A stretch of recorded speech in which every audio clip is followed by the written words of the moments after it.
So we have a little over 50 boards and commissions at the city of Chattanooga, and they are all over the place. Some of them deal with transportation, some with beer, some with wreckers, some with land use and zoning.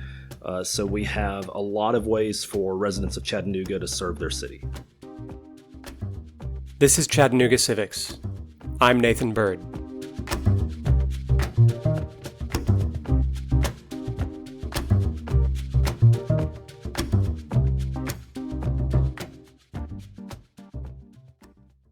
Hey Nathan, it's good to see you. I'm Chris Anderson, Senior Advisor to Mayor Kelly for Legislative Initiatives. Well, we're here today to talk about city boards, and there's a lot of them. And so this might be a kind of free-ranging conversation, but if you could just start out by explaining the role of boards generally, how the city uses them, why they exist, and what the appointment and confirmation process is like. Thank you. So first of all, it's a pleasure to be here today. I really enjoy talking about this topic more than probably anybody.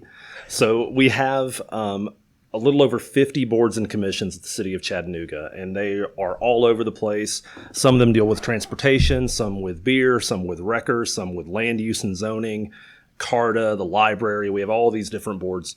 Some of them we have to have because of a state or federal requirement. Some of them we set up as advisory committees because we want to hear community input on a certain area. Some of them are purely advisory in nature, and some of them make decisions, like the Board of Zoning Appeals, which actually hears cases, So we have a lot of ways for residents of Chattanooga to serve their city. Could you go through kind of the appointment and confirmation process? It usually starts here in this office, and then how it moves on through to actually get somebody on a board. Yeah, so we have a website, chattanooga.gov, obviously, and that's where you can find all of our boards and commissions on the boards and commissions page, and that's where people usually apply for the boards and commissions. Those applications, depending on which board it is, go to certain people within city departments. I do get all of them for every single board in the city of Chattanooga. There's one clearinghouse. And then once people apply for a board, their application is reviewed. We do a fair amount of vetting of board members to make sure they're the right person for the board they've applied for. We need to make sure, obviously, there's an opening or a vacancy for the board they've applied for. Some people apply for vacancies that don't exist. And then the mayor is presented with typically options of here are the people who have applied and here are our needs. And Mayor Kelly chooses who goes on the various boards.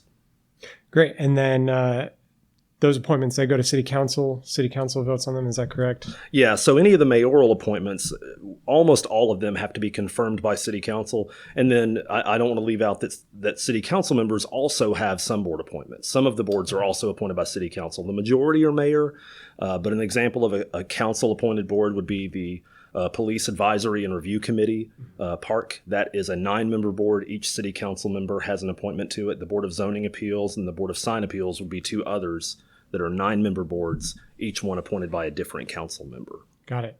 Okay, so let's start kind of high level and talk about some of the bigger, more well-known boards, either because they're managing a big budget, like a CARTA or the library board, or because they're in the news a lot, like Planning Commission that you and I both serve on.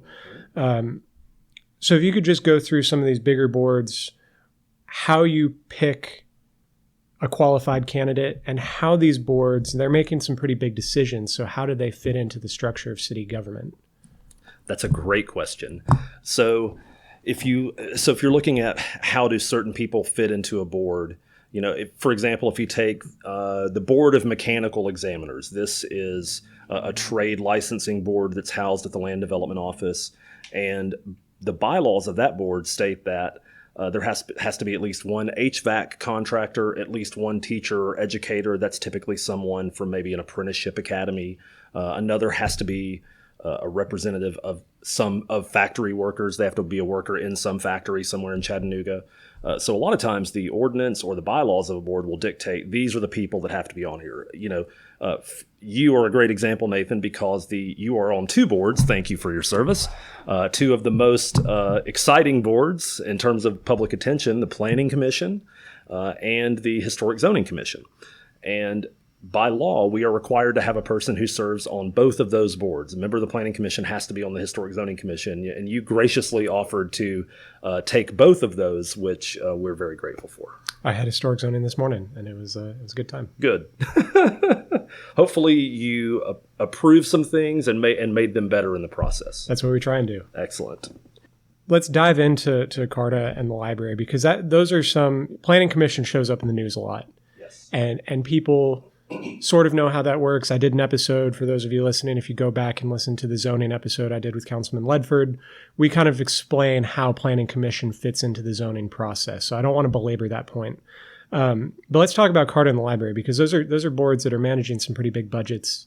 And how do they mesh with the work that's being done both by the city council and the mayor's office?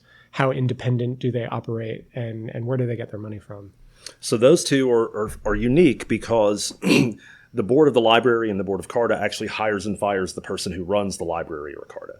So the library executive director is hired, fired, and compensation set by the library board of directors. And CARTA is the same way, though the library board is all appointed by the mayor. CARTA is an 11-person board that is the county mayor has 1 appointment and the city mayor has 10.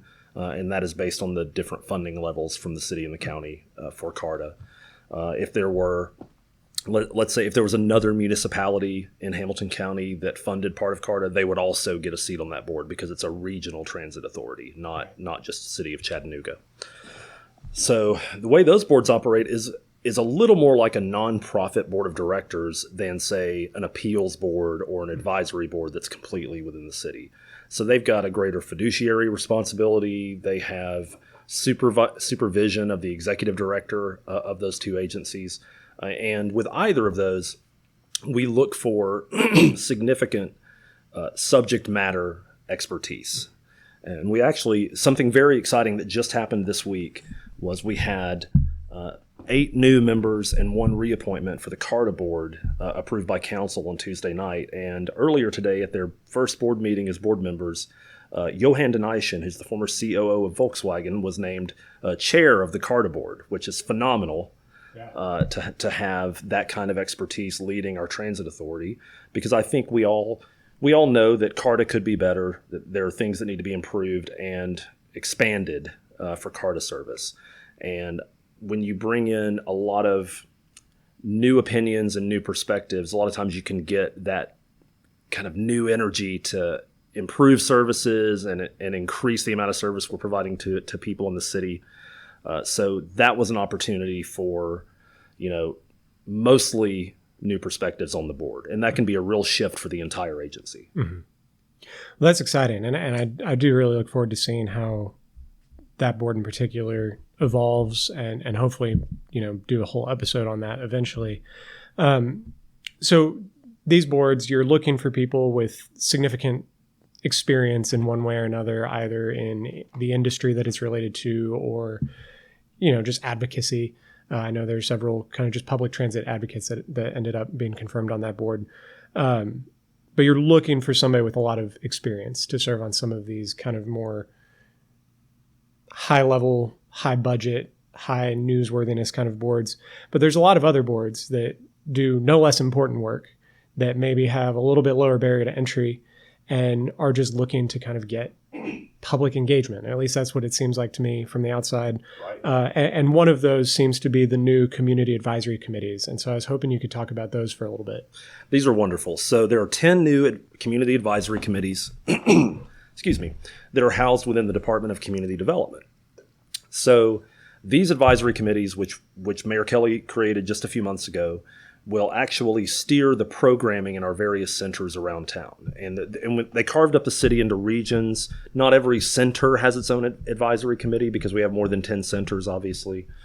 But they are, the Bushtown Glenwood Advisory Committee handles programming for the Bushtown Center, the Carver Center, and the Glenwood Center. So they're, basically we group together 2 to 3 centers around the city that are close to each other.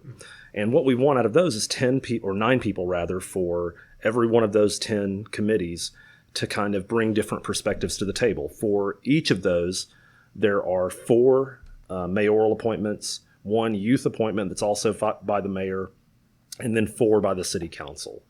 And if they serve an area that's just in one city council district, like Lookout Valley is a region, so that is Councilman Henderson, District 1. He gets all 4 of the appointments. Mm-hmm. If you've got something like the Brainerd area, well, that's got a couple of different council people that represent right up to the center, so they share the appointments, and this person gets 2 and that person gets 2.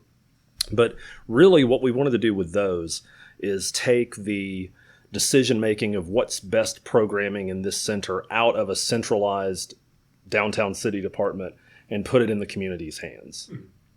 And we want neighborhood leaders of different opinions and different stripes and different backgrounds to come forward and tell us what kind of programming we need to see in the centers, because community centers are worthless if no one's using them, right? So we want to program them the best where they will get the most use and help the most people.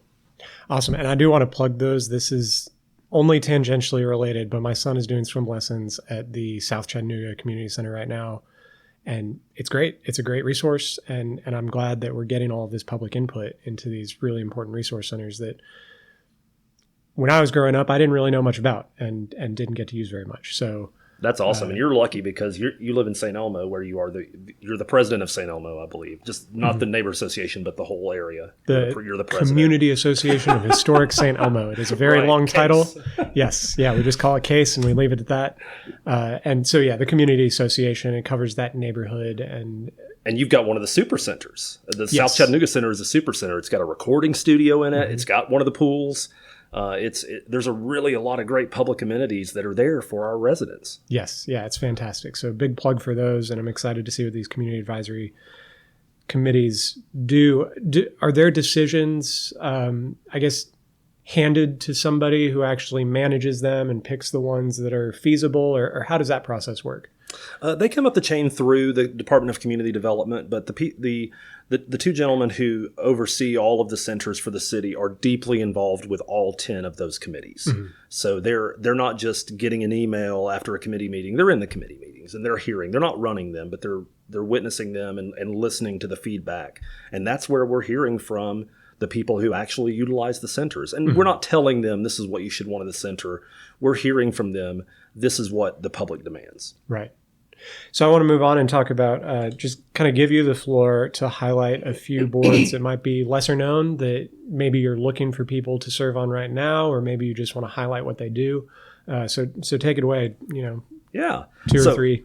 One is the Passenger Vehicle for Hire Board. This board, we need people for about half of our 50 boards, and I'm going to plug that before you let me go today. But the Passenger Vehicle for Hire Board used to be the taxi board, and then it became the Passenger Vehicle for Hire Board when they started also regulating ride-sharing services like Uber and Lyft. The state legislature passed a law prohibiting cities from regulating those agencies anymore, so that took that ability from the PVH board. But they still they basically regulate taxis, of course, still, horse carriages, pedal taverns, anything that is sort of, a passenger vehicle that you can hire. And it's possible they could get some additional responsibilities before the end of the year as we rewrite some of the ordinances and bolster their responsibilities. But we need people who care about that issue and want to serve for an hour a month and help make the city a better place. Another one is the Construction Board of Appeals. So we have...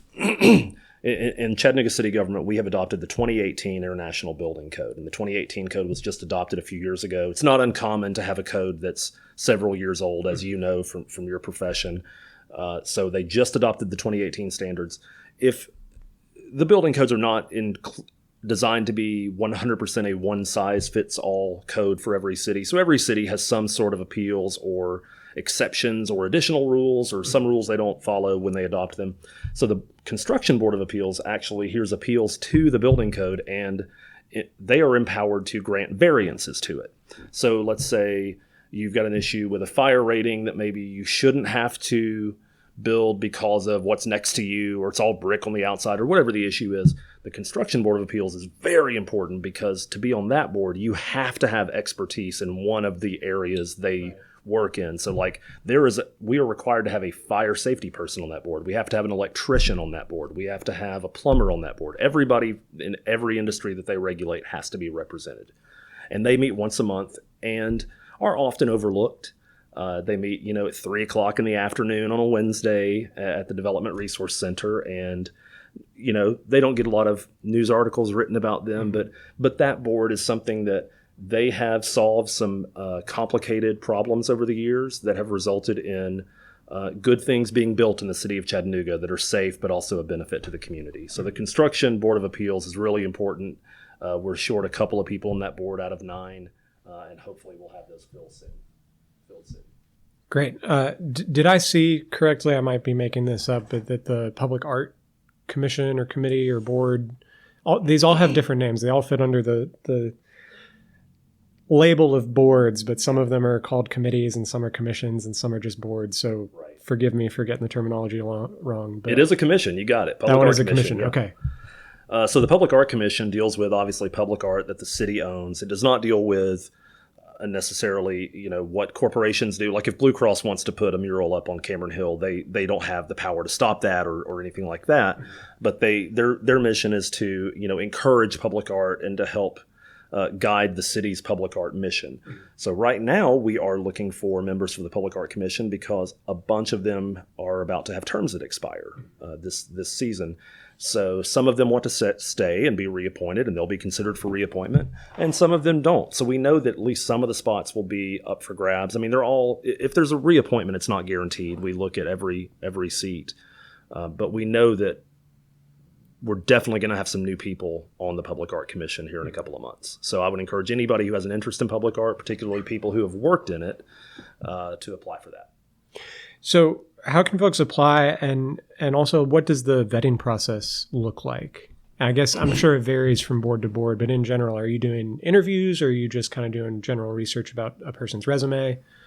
We'll look and see. It does vary a little bit from board to board. The vetting process for a community advisory committee where the requirements are not as much is different from, say, the vetting process for a person we want to put on the mechanical board of inspectors. Because they have to have certain educational and professional experience to be on that board.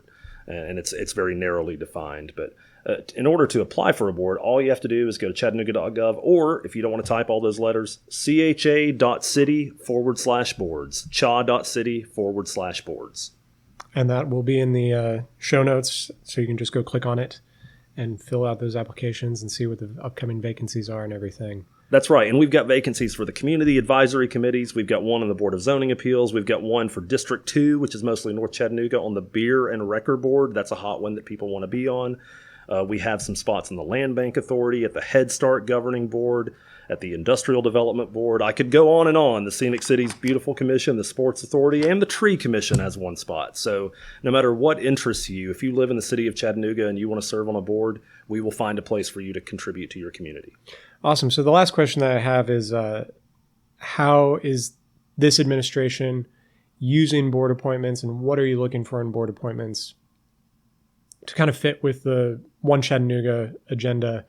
And, how are city boards a tool that the administration can use to forward whatever goals, whatever policy goals that the administration might have? Well, the first charge I had from when the mayor put me in charge of this when we came in April of 2021, the first thing he said was he wanted to expand the pool of people that are serving in boards in the city of Chattanooga. And there has been a situation where we've had people who serve on 3, 4, 5, 6 boards at a time, and we're very grateful for their service. And we've got some people who fit that criteria who show up every time for every board, and they're stellar board members, and that's great. But we also want to increase the amount of people who are taking an active role in running their government. And that means also looking at places where maybe we haven't looked for board members before. And that means, me creating these graphics that city council people can post on their Facebook or email to their neighborhood groups, or, and I update the city council regularly on here's our list of openings so they can reach out to their networks. I'm not sure that has happened much in the past, but the council people, they represent a district. They each represent a ninth of the city, and they're going to the neighborhood meetings. I know Councilwoman Dotley's always at yours in St. Elmo, and she is the one who can help identify people in St. Elmo or Alton Park or Eastlake in her district that would be good fits for these boards, because people will come up to council people at those meetings and say, I'd like to get more involved in the city. How can I do that? And we want to plug those people in and get more people kind of choosing how their city moves forward. The other thing is, when we came in, we had no trouble finding white men to serve on boards. Guilty. Right. And we're two white men here talking about this, obviously. And, we were not where we needed to be with gender equity or with racial equity. So that is something else that we've been tracking since we came in, trying to get our board member percentages in line with what our population is. And we've made great strides on that. I look forward this summer to coming out with the exact numbers on where we are, but we're on track to, by the end of this term, I believe, by Mayor Kelly's first term, we will be at population percentages and board percentages that are roughly equal. Great.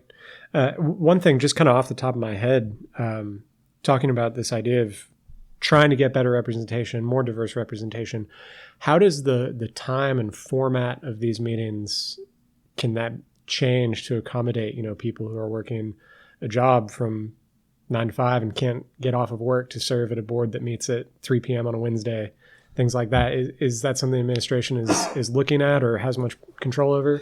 We have some. So I was just on the phone before you got here with the chair of one of the boards in the city of Chattanooga, and she and I were discussing, we're about to overhaul the ordinance that that creates that board and that governs that board. So she was telling me some things that she'd like to see in it before we write it. And one of the things was moving the meeting time, because it's a board that meets later in the week, but it governs some stuff that happens on the weekend. So instead of later in the week, they'd like to meet earlier in the week. So that's the kind of thing. And we want to hear that feedback from the people that are on the boards, right? Like I can say, oh, you're going to meet Fridays at 9, but I don't know if Fridays at 9 are the best. I want to hear from the people who have to meet there. But the time commitment is certainly, a challenge for some.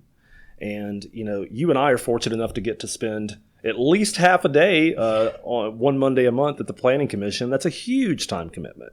So, anybody who wants to be on the Planning Commission, they have to know that, they're going to spend between 4 and 8 hours a month on the Planning Commission. But, the Board of Sign Appeals, that's an hour a month, and they meet at 5 o'clock on a Monday. Most of the boards we have do meet during the traditional work day of 8 to 4 or 9 to 5. You might see some, like I believe Historic Zoning Commission meets at either 2. No, they meet in the mornings. 9:30. 9:30 or 9:30. And those vary from, today was quick. It was like an hour and a half, but sometimes it's 3 hours. Yeah, and I've been in them I've been in those meetings for Historic that have gone, past a lunch break. Hey, we've been here a long time. Let's have lunch and come back at 1. And so that's one of those boards where I know Historic has had trouble because they do require, professionals such as yourself to be on it, whether they're architects or engineers or whatever the different requirement is. So that is a challenge when you're in a profession like that and you have to get back to your clients or whatever your responsibilities are. So we try to be sensitive to that. I also, when I'm talking to someone about serving a board, am very upfront with, here is the time commitment you'll be expected to give. So we try to use that to match the right person with the right spot. Mm-hmm. Well, great. Is there anything else you want to mention or any other plugs you want to make for open seats? We just have so many ways that people in Chattanooga who have been saying, I really wish I could give back to my city or have a say in how my city is run. We have so many opportunities for that. And I think most people don't know that. So I'm grateful to you for having this podcast that at least, you and I will be excited about boards and commissions, and hopefully that'll spread to other people because these are citizen-led boards, and that's what we want them to be. And we want a greater number of them involved with the way this city runs. Mm-hmm. So I encourage everyone to go to cha.city/boards, look at the list of vacancies. We've got nearly 100 spots open in the city right now. Get your application in, and we'll see if we can find a spot for you. Awesome. Well, thank you for your time. Thank you, Nathan. Good to see you.